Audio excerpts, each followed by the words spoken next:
আল্লাহ বলেন সুম্মা ইউমিতুকুম, অতঃপর আমি আল্লাহ তোরে মরণ দিব। মরণ দেওয়ার পরে মালিকানা শেষ।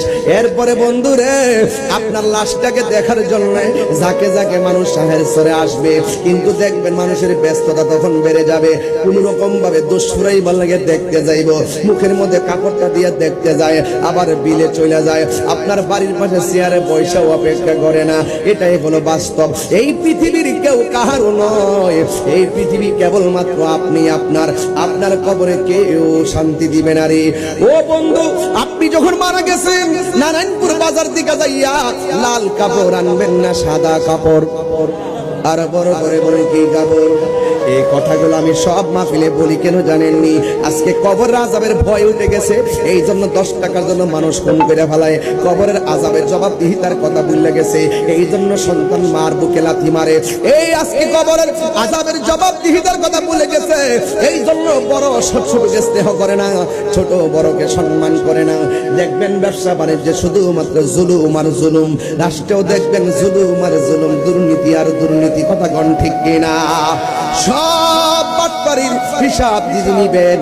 আপনারা জবান খুলে বলেন তিনি কে? ইন্নাহু হুয়া ইউবদিউ ওয়া ইউঈদ। আপনারা জবান খুলে বলেন আপনার আমার শুরুর মালিক কে? আপনার আমার শুরুর মালিক কে? আপনার আমার দুঃখের মালিক কে? জন্মের দান করছেন আমার আল্লাহ, মরণ দিবেন আমার আল্লাহ। এই জন্য যুবকের দল পায়ের মধ্যে হাত দিয়ে বইলা যায়, আপনি মারা গেলে কোন বাজারের দিকে কাফন আনবে? জোরে গন্না কোন বাজার? বড় বাজারটাই তো টার্গেট করে। ওই কাপড় আনবেন বাজান সাদা। এখন দেখেন আমার মাথার মধ্যে পাগড়িটার রংটা কি? এই জন্য কবরে যাইবেন ড্রেসটা কি?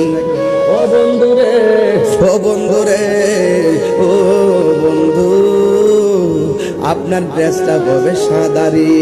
এত কাপড় আছে দুনিয়ার জমিনে, লাল কাপড়, নীল কাপড়, হলুদ কাপড়, কোন কাপড় দিয়ে আপনারে কাফন দেয় না। সাদা কাফন দিয়া কেন আপনারে শেষ বিদায়টা দেয়? আপনার পাঞ্জাবির মধ্যে কত পকেট, শার্টের মধ্যে কত পকেট, কিন্তু শেষ কাপড়টা কাফনের কাপড়ের মধ্যে কোনো ধরনের পকেট নাই। পুরুষ হইলে পুরুষ হইলে কাপড় হলো 3টা, মহিলা হইলে 5টা। আজ পর্যন্ত কোন মৌলবিধি কইল না পুরুষের কাপড় কেন 3টা, মহিলার কাপড় কেন 5টা। এই কথা দিয়ে কোনো মৌলবি কই না। এত রঙের কাপড় থাকতে সাদা কাফন দিয়া কেন দাফন করে, এই কথা দিয়ে কোনো মৌলবি কয় না। আম পাতা, জাম পাতা, বাঁশ পাতা থাকতে অন্য কোনো পাতা দিয়া গরম জল করে না, বড়ই পাতার জল দিয়া কেন গরম জলটা করে, এই কথা দিয়ে মৌলবিরা কয় না।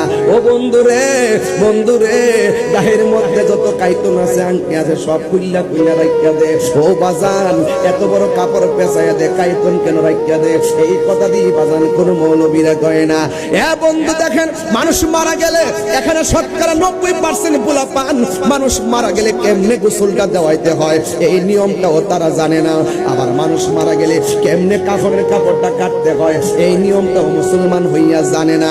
এর চাইতে দুর্ভাগ্য বিষয় আর কিছুই হতে পারে না।